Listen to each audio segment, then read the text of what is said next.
Assalamualaikum warahmatullahi wabarakatuh. Om Swastiastu, Namo Buddhaya, salam kebajikan.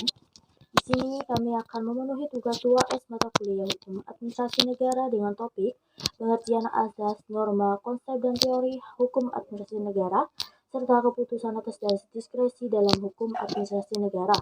Sebelum itu, perkenalkan saya Octavia Francisca NBI 112000078.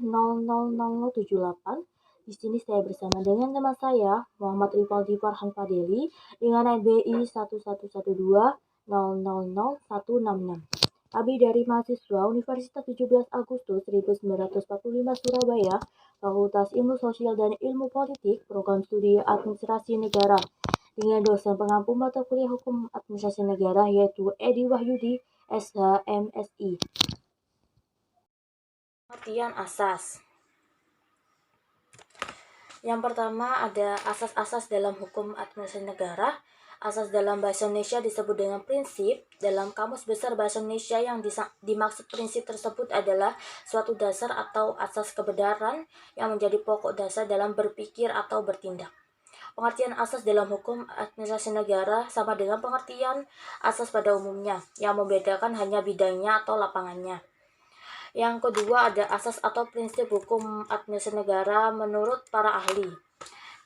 Ada Sudikono Mertokusumo, yaitu asas hukum atau prinsip hukum bukanlah peraturan hukum yang konkret, melainkan merupakan pikiran dasar yang umum sifatnya atau latar belakang dari peraturan yang konkret yang terdapat dalam sistem hukum yang terjemah dalam peraturan perundang-undangan dengan keputusan hakim yang positif dan dapat ditemukan dengan mencari sifat umum dalam peraturan konkret tersebut. Pengertian asas menurut para ahli yang kedua ada Karl Lorenz, yaitu asas-asas hukum gagasan yang membimbing dalam pengaturan hukum yang mungkin ada atau yang sudah ada dan bukan merupakan aturan yang dapat diterapkan tetapi dapat diubah menjadi sedemikian. Ada pengertian asas menurut hukum dalam hukum administrasi negara, yaitu kebenaran yang fundamental atau mendasar berupa nilai-nilai, pikiran-pikiran, atau gagasan dasar yang umum sifatnya yang menjadi landasan secara garis besar dalam pembentukan, penerapan, dan pengembangan ilmu hukum administrasi negara. Contoh asas dalam hukum administrasi negara yang pertama ada asas keabsahan, yang kedua ada asas tata kelola pemerintahan, yang ketiga ada asas praduga keabsahan.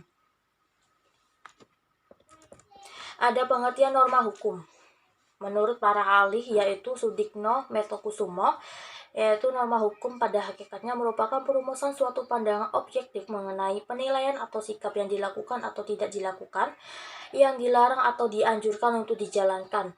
Yang kedua, menurut Sudikno lagi, adalah norma hukum dalam arti sempit adalah nilai yang terdapat dalam peraturan konkret, sedangkan norma hukum dalam arti luas adalah nilai yang bersifat lebih konkret daripada asas. Ada pengertian konsep dalam hukum administrasi negara. Yang pertama, konsep selalu digunakan dalam peraturan hukum untuk menyatakan kehendaknya. Yang kedua, ada konsep dalam hukum administrasi negara adalah suatu pikiran yang diciptakan khusus sebagai suatu teknis untuk menyatakan kehendak tujuan administrasi negara. Teori Han. Teori hukum dalam arti luas yaitu menganalisis atau menjelaskan tentang segala hal yang terkait dengan hukum melalui berbagai pendekatan atau pola pikir. Sedangkan dalam arti sempit yaitu menganalisis dan menjelaskan tentang segala hal yang terkait dengan aspek hukum positif yang berfungsi sebagai kerangka teoretik dalam menganalisis atau menjelaskan hukum positif. Contoh yang pertama, teori keabsahan perbuatan pemerintah.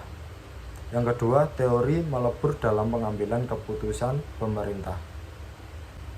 Direksi dalam hukum administrasi negara. Pengertian direksi dalam bahasa Inggris dikenal dengan istilah direction atau direction power, sedangkan di Indonesia dikenal dengan istilah kebebasan bertindak atau keputusan yang diambil atas dasar penilaian sendiri. Dalam undang-undang, dalam pasal 1 angka 9 Undang-Undang Nomor 30 tahun 2014 tentang administrasi pemerintahan adalah keputusan atau tindakan yang ditetapkan oleh atau dilakukan pejabat pemerintahan untuk mengatasi persoalan konkret yang dihadapi dalam penyelenggaraan pemerintahan dalam hal peraturan perundang-undangan yang memberikan suatu pilihan. Dalam pelaksanaannya, direksi merupakan salah satu hak pejabat administrasi negara dalam menjalankan tugas, tetapi pelaksanaan tugas melalui direksi tersebut hanya dapat dilakukan oleh pejabat yang berwenang. Keputusan atau tindakan pejabat secara bahasa dapat didefinisikan dua hal yang berbeda namun memiliki tujuan yang sama. Keputusan berkaitan dengan tindakan yang dilakukan melalui kebijakan berupa penetapan, sedangkan tindakan dapat diartikan sebagai perlakuan secara langsung oleh pejabat tanpa melalui penetapan. Keputusan atau tindakan pejabat berupa direksi ini tidak serta-merta bisa dilaksanakan, karena pelaksanaan direksi harus memenuhi persyaratan tertentu sesuai dengan pasal 22 Undang-Undang 30 tahun 2014, yaitu melancarkan penyelenggaraan pemerintahan, mengisi kekosongan hukum, memberikan kepastian hukum, dan mengatasi stagnasi pemerintahan dalam keadaan tertentu guna memanfaatkan dan kepentingan umum. Yang penjelasan tentang pengertian asas norma konsep dan teori hukum administrasi negara dan dasar diskresi. Bila ada salah dalam penjelasan atau pengucapan kata, mohon maaf yang sebesar-besarnya. Wassalamualaikum warahmatullahi wabarakatuh.